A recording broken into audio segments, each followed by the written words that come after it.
ஆண்டு செப்டம்பர் மாதம் 8ஆம் தேதி திங்கட்கிழமை மகாலயபட்சம் ஆரம்பிக்குது. அன்றைய தேதியிலிருந்து அடுத்த 15 நாட்கள் வரை மகாலயபக்ஷ காலம், மகாலய அமாவாசை. 2025ஆம் ஆண்டு செப்டம்பர் மாதம் 21ஆம் தேதி ஞாயிற்றுக்கிழமை அதிகாலை 1:42 தொடங்கி செப்டம்பர் 22ஆம் தேதி அதிகாலை 2:49 இந்த மகாலயபட்ச புரட்டாசி அமாவாசை முடிவடையுது. அதனால 21ஆம் தேதி ஞாயிற்றுக்கிழமை முழுவதுமாக புரட்டாசி மகாலய அமாவாசை திதி இருக்குது.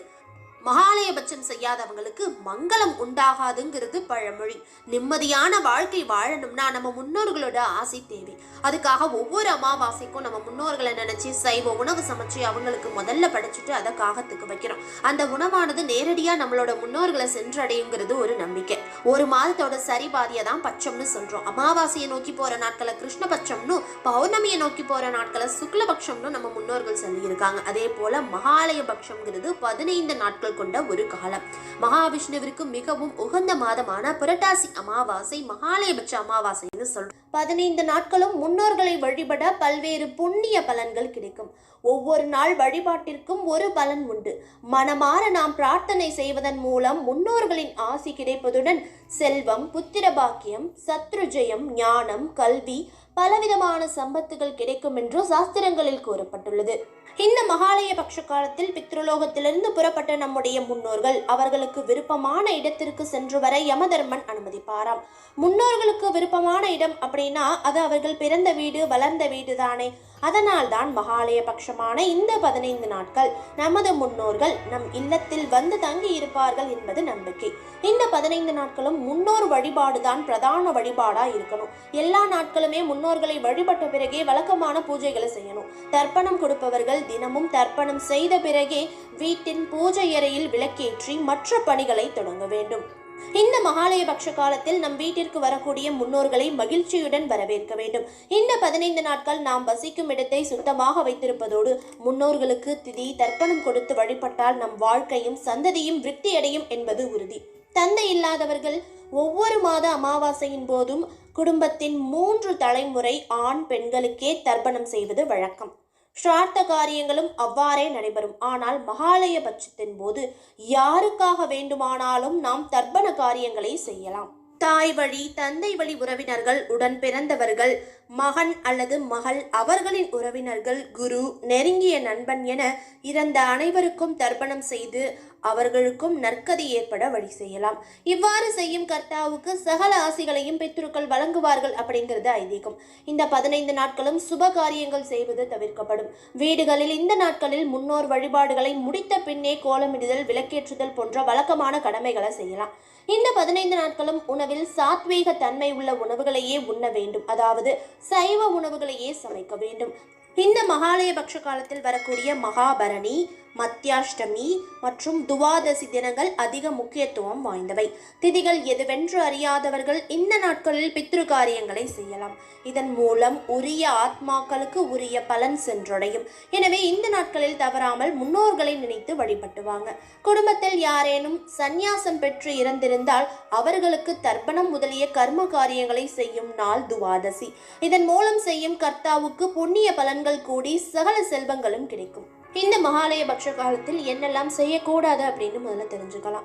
மகாலய பட்சத்தில் 15 நாட்கள் முன்னோர்களுக்கு உணவளித்து விரதம் இருப்பவர்கள் முடி வெட்டக்கூடாது. அதோடு நகங்களையும் வெட்டக்கூடாது. மகாலய பட்சத்தில் விரதம் இருப்பவர்கள் மாலைக்குள் சமைத்து முன்னோர்களுக்கு படைத்து விட வேண்டும். சூரியன் மறைவிற்கு பிறகு எந்த சடங்குகளையும் செய்தால் அதற்கான பலன் கிடைக்காது. மகாலயபட்ச நாட்களில் வீட்டில் எந்தவித சுப காரியங்களையும் செய்யக்கூடாது. அது மட்டுமில்லாமல் வீட்டிற்கு தேவையான புதிய பொருட்களையும் வாங்கக்கூடாது. மகாலயபட்சம் 15 நாட்களிலும் அசைவம் சாப்பிடக்கூடாது. அந்த நாட்களில் அசைவம் சாப்பிட்டால் உங்களுக்கு தீராத கஷ்டங்கள் ஏற்படும். அடுத்து மகாலயபட்ச காலத்தில் என்னெல்லாம் செய்யலாம் அப்படின்னு தெரிஞ்சுக்கலாம். மகாலயபட்ச காலங்களில் தினமும் குளித்துவிட்டு சைவ உணவுகள் மட்டும் சாப்பிட வேண்டும். முன்னோர்களை வழிபட்ட பிறகுதான் மற்ற பூஜைகளை செய்ய வேண்டும். தினமும் வீட்டில் விளக்கேற்ற வேண்டும். சமைக்கும் உணவுகளில் பூண்டு, வெங்காயம் சேர்க்கக்கூடாது. தம்பதிகள் தாம்பத்திய உறவில் ஈடுபடக்கூடாது. மகாலய பட்சத்தில் நம் முன்னோர்கள் நம்மோடு இருப்பதால் கேளிக்கை நிகழ்ச்சிகளை தவிர்த்து முன்னோர்களை நினைக்க வேண்டும். அதே போல இந்த 15 நாட்களும் கண்டிப்பாக தர்ப்பணம் கொடுக்க வேண்டுமா அப்படின்னு கேட்டீங்கன்னா, மகாலய பட்சத்தின் 15 நாட்களும் தர்ப்பணம், ஸ்ராத்தம் திதி கொடுப்பது சிறப்பு. அப்படி கொடுக்க முடியாதவங்க தினமும் எள்ளும் தண்ணீரும் மட்டும் இறைத்து முன்னோர்களை வழிபடலாம். சர்வபட்ச மகாலய அமாவாசை எனப்படும் புரட்டாசி அமாவாசை மட்டும் அன்று தர்ப்பணம் கொடுத்தாலே போதுமானது. இந்த மகாலயபக்ஷ காலத்தில் பெண்களுக்கு மாதவிடாய் காலம் வந்தால் என்ன செய்வது அப்படிங்கிற சந்தேகமும் நிறைய பேருக்கு ஏற்பட்டிருக்கும். மகாலயபட்ச காலத்தில் மாதவிடாய் வந்தால் கணவரை பூஜை அறையில் விளக்கேற்றி வழிபட செல்லலாம். மற்ற சடங்குகளை ஆண்கள் மட்டுமே செய்ய வேண்டும் என்பதால் மாதவிடாய் ஏற்பட்டால் பெண்கள் கவலை கொள்ள தேவையில்லை. மகாலயபட்சத்தின் 15 நாட்களும் வீட்டு வாசல்ல கோலம் போடக்கூடாதா அப்படின்னு கேட்டீங்கன்னா, முன்னோர்கள் நம்முடைய வீட்டிற்கு வரும் காலம் என்பதால் கோலமிடாமல் இருப்பது நல்லது. அப்படி கோலமிட வேண்டும் என்றால் காவி நிறத்தை மட்டுமே பயன்படுத்தி கோலமிடலாம்.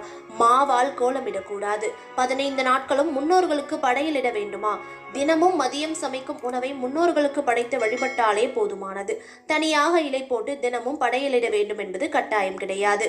இந்த 15 நாட்களும் முன்னோர்களை வழிபட முடியாவிட்டால் என்ன செய்வது அப்படின்னு கேட்டீங்கன்னா, மகாலயபட்சத்தின் 15 நாட்களும் முன்னோர்களுக்கு தினமும் எள்ளும் தண்ணீரும் இறைத்து விளக்கேற்றி வழிபட முடியாவிட்டால் மகாபரணி அன்று ஒரு நாளாவது கண்டிப்பாக முன்னோர்களுக்கு தனியாக அகலில் நல்லெண்ணெய் தீபம் ஏற்றி வழிபட வேண்டும். 15 நாட்களில் முன்னோர் வழிபாடு தவிர முக்கியமாக செய்ய வேண்டிய வேறு விஷயங்கள் ஏதாச்சும் இருக்கான்னு கேட்டிங்கன்னா, முன்னோர் வழிபாடு தவிர மகாலயபக்ஷ காலத்தில் அன்னதானம் வழங்குவது மிகவும் சிறந்தது. தினமும் ஒரு உயிரினத்திற்காவது உணவளிப்பது புண்ணிய பலன்களை அள்ளித்தரும். மகாலயபக்ஷத்தின் 15 நாட்களும் முழு உபவாசமாக விரதம் இருக்க வேண்டுமான்னு கேட்டிங்கன்னா, 15 நாட்களும் முழு உபவாசம் இருக்க வேண்டிய அவசியம் கிடையாது. காலையில் எள்ளும் தண்ணீரும் இறைத்த பிறகு வீட்டில் விளக்கேற்றி வழக்கமான வழிபாட்டை முடித்த பிறகு உணவெடுத்துக் கொள்ளலாம். பகலில் முன்னோர்களுக்கு படைத்துவிட்டு உணவெடுத்துக் கொள்ளலாம். இந்த மகாலயபக்ஷத்தில் தவிர்க்க வேண்டிய உணவு வகைகள் என்னென்ன தெரியுமா? அசைவ உணவு வகைகள், முட்டை, மதுபானம், வெங்காயம், பூண்டு போன்ற தாமச உணவுகளை கண்டிப்பாக நீங்கள் தவிர்க்க வேண்டும்.